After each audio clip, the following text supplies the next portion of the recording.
Farm Business Uganda kitongole ky'abalimi n'abalunzi ekikuyambako okukuwa amagezi okuba ng'osobola okufuna mu kulima ne mu kulunda.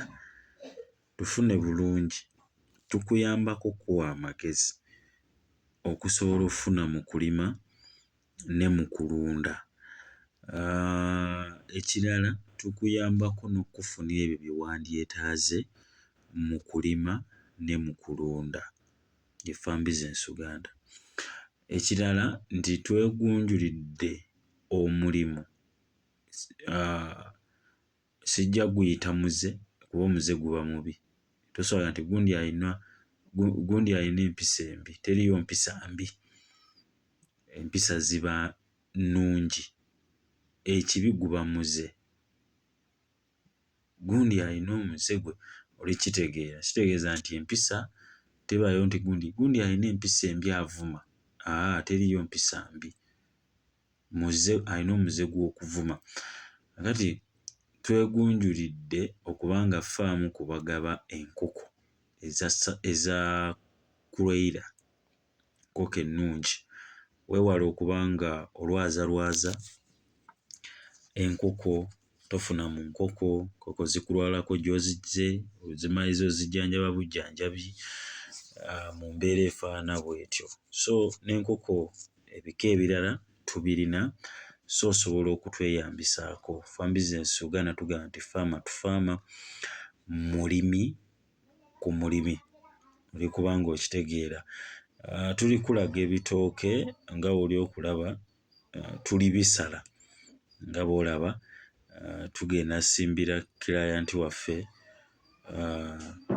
Tusobola obutamwogera mannya naye abamu oluusi tuboogera ku lw'ekisa kyakatona mu mbeera efaananako bw'etyo. N'olw'ensonga eyo ggwe ali okuba ng'otugoberera ku Farm Business Uganda, tegeezaako abantu abalala nti waliwo abalimi era abalimisa, waliwo ekitongole eky'abalimi n'abalunzi ekya Farm Business Uganda. So kati bw'oba ng'oli eyo ng'oyagala okuyingira mu kulima era nga oyagala kuba nga ofuna mu kulima, mu kulunda, osobola okuba nga weeyambisaako ku Farm Business Uganda. N'olw'ensonga eyo ggwe ali okuba nga atugoberera, tukutegeeza nti ng'oluubirira okutwesiga ate eriyo abaatwesiga edda ne batuwa emirimu gyabwe, tubayambako okubafunira ebintu nga basanyufu. Kati kino kye njagala okugamba, waliwo omusomo oba vidiyo ze tugenda okuta. Oyinza otya okukola loosi okuyita mu kulima ne mu kulunda? Wanu kwe kukyamuukirira. Nali ku leediyo ne nsomesa abantu ekiyitibwa okukyamuukirira. Bantu bangi bavudde mu kulima nga tetukufunyeemu n'okulunda kubanga tukyamuka. Ebyo tubisanze nnyo naffe nga Farm Business Uganda ebbanga lye tumaze mu kulima, nti client asobola okujja gye muli n'agamba nti njagala kulunda, n'amazzi agenda naye oba nsooke nnume. Kye yasooka owulira akivuddeko, kye yasooka okuwulira okukola yakivaako. Kakati nga ffe Farm Business Uganda tugenda kujja okusomesa okukyamuukirira kuyinza kukozesa kutya loosi. Abamu tubadde ku TV, olabye Farm Business Uganda, ogiwadde contract nti njagala kuba nga munnundira enkoko, n'omaliriza ng'ate obagambye nti njagala kulunda nkoko oba za Saso oba za Broiler oba n'omazzi bagamba naye oba nondemu loko, oli kuba ng'okitegeera. Kakati tugenda leeta omusomo, vidiyo zijja werako okukyamuukira kuyinza kutya okujja mu kulima. Abamu tulina bye tuzze nga tuwulira naye ate nga tutambula olugendo luno waliwo amaloboozi agajja okubikuggyako. Naye lwaki olima kasooli ng'oluusi Katonda w'ataddewo ogenda oyisa omukisa mw'ogenda ofunira, n'ogamba naye ate baŋŋambye nti okulima ensujju kifuna, tewakiwulira. Ngirakiraya nti bw'ajja gye ndi oba bw'ajja gye tuli tumubuuza wabirabyewa ku TV, ku leediyo, ku YouTube, ku mukwano gwo, wabiwuliddewo, olina gwe ani yakusomeddemu? Kati twagala tutandika osimba omusingi nga tegera kera nti gwe tuli okukolera ye yazze mu kukyamuka oba yazze ng'akiwulira zaakiwulira mu mutima oba ayina kwe yalabidde n'ayagala ayingire mu kubanga akola ekintu ekifaanana bwe kityo. So gwe omulabi wa Farm Business Uganda era ggwe omulunzi, tukusaba nti otugoberere, zino vidiyo zigenda kukutaasa. Bantu bangi tebafunyeemu lwaki? Kubanga okukyamuukirira kwe kuleese obuzibu. Ate okukyamuukirira ojja maze oyiyeemu ssente nnyingi nga ne ziwateekamu toziggyeemu. Oli kubanga okitegeera. Olina kyewawulira osooka olima, olina ajja n'akugamba nti ojje waffe e Kabaale balima nnyo amaliibwa, ebinyeebwa. Eyalina ng'olina ky'oyagala owulira okuba ng'okola oba ng'olima, n'ova ku kiri eri eky'okulima ensujju ze wali owulira n'ogenda olime amaliibwa oba olime ebinyeebwa e Kabaale kubanga baakugambye e Kabaale bifuna nnyo. Kati zeezo loosi zetusisinkana. Osobola okukozesa awafunda n'olimirawo ate n'olundirawo. Zino ensukusa twazisimye muno. Kitegeeza nti abalina 5 ku 10, abalina 10 ku 10 oba abalina 10 ku 50 oli mu kisaakaati, kuliko nnyumba, tolina ky'opulaningiddeko kirala, nkusekerera. Ensukusa zino ziri mu 2 zisimiddwa wano. Oli kitegeera mu mbeera efaananako bw'etyo. Kakati bwe tuba nga olina w'oli tetwalabanye egenda mu nsuku ziri naye mu bitooke ebiri wano zino ebisukusa ng'ezivudde, kitegeeza nti osooka okozesa awafunda w'oli noba ng'osoofunamu. Ebitooke bino okubisima biriko emirimu era abamu tubaga nti ekitooke kyaffe tukiruna ssente bwe ziti n'alaba nga bamusedde, tamanyi maanyi gali mu sima kitooke ekyo okukiggyayo nga ne bw'oba okyaddeyo kubanga abamu basima ebitooke ne babitemera mu ggundi ekyo ayinza obujja obutakifaako.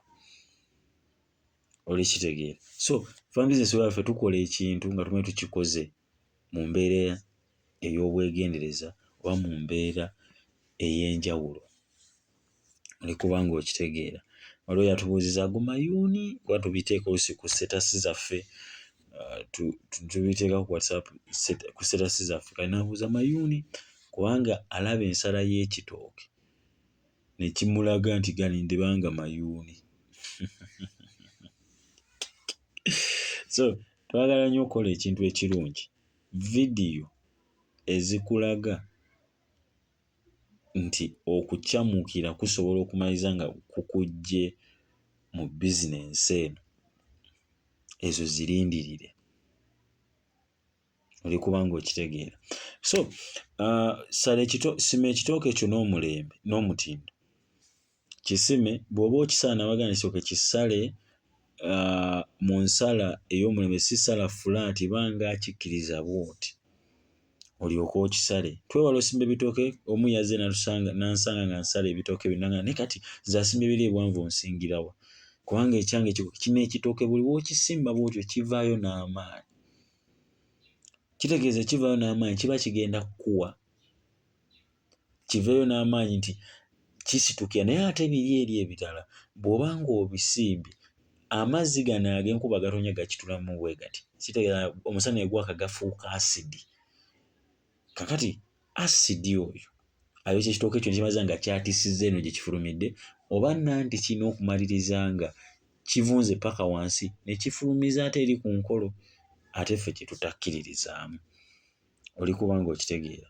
So gwali okutulaba gwe ku Farm Business Uganda, ffe tugamba nti mulimi ku mulimi, farmer to farmer.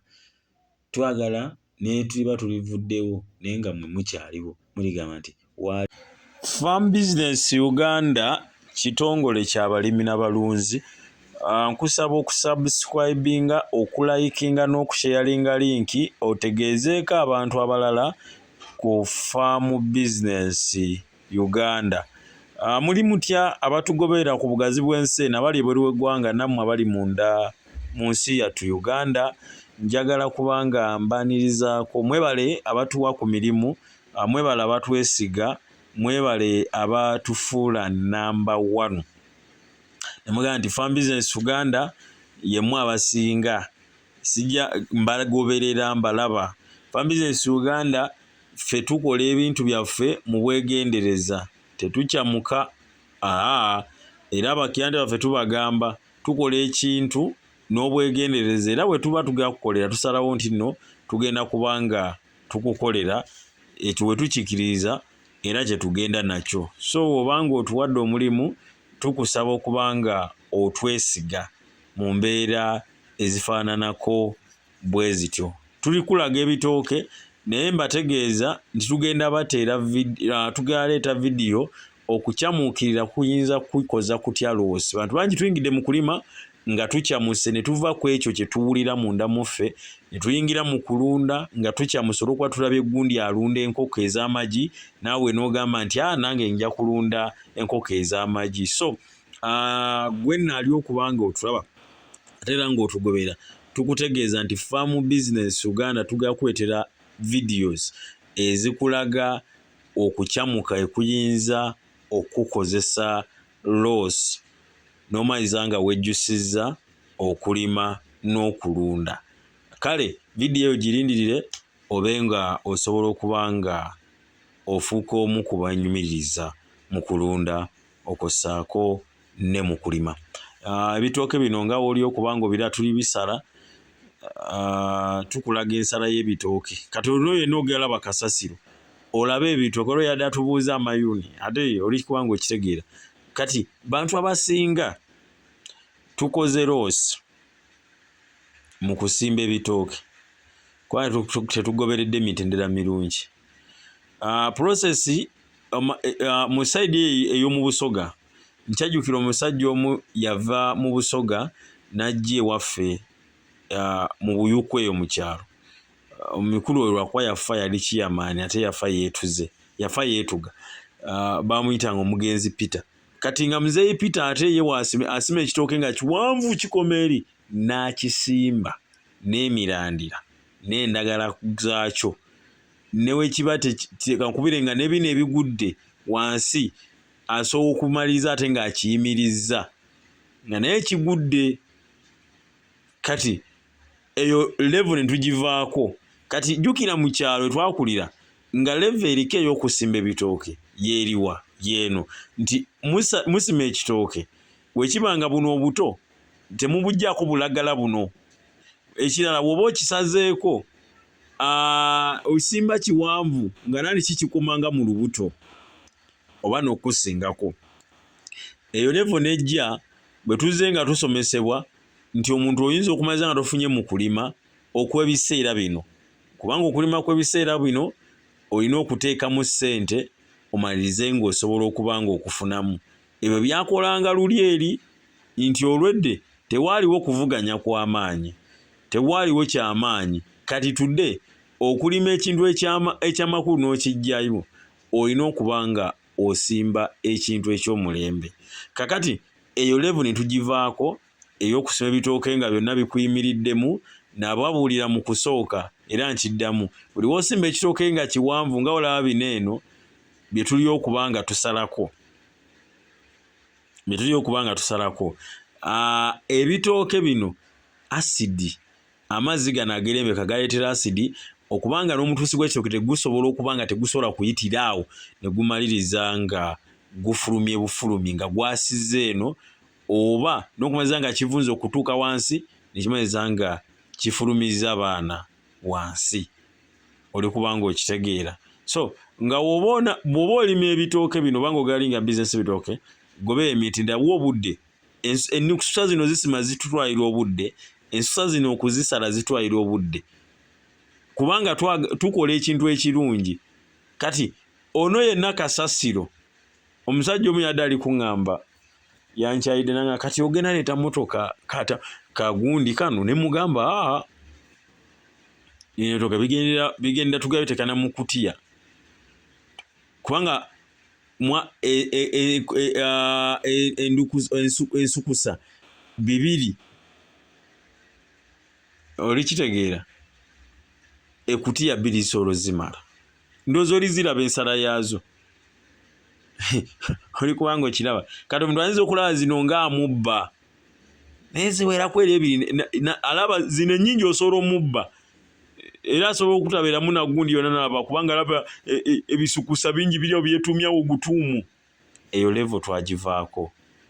Tukola kati ebintu ebisobola okubanga bitutwala mu maaso ng'abalimi, tukole ekintu ekirungi, tokekivaayo tokisimbirako mirandire. Gye mirandire bw'ogisimbirako kifaananga ggwe okusala emisuwa oba okusala olulimi lw'obadde oliisa.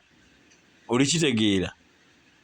Kitegeeza nti emisuwa gino egibadde gifuna ekyokulya ate ogisaze, kitegeeza nti giggyeeko gimalirize nga gireese emirandire emirala, kimalize nga kireese emirandire emirala osobole okukisimba mu buli kisooke kigenda tambula sipiidi. Tooke yaffe tubimalira mu ttaka nga twabagamba tuleka bitooke kulwanagana musana eno waggulu, kulwanagana mazzi agaasidi ku kyokya.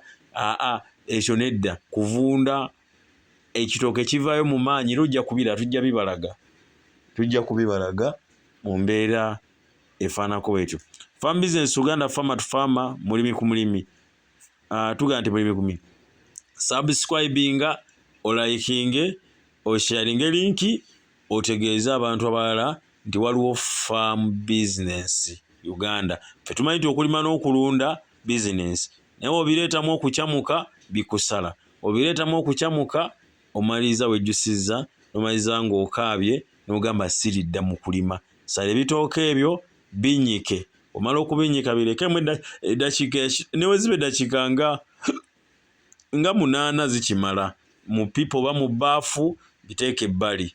Mu mbeera efaanako bwetyo obyewaze okulwala n'okuyingirirwa ebiwuka ebibirumba nga bisimbibwa. Tubaagala nnyo era tubaagalira ddala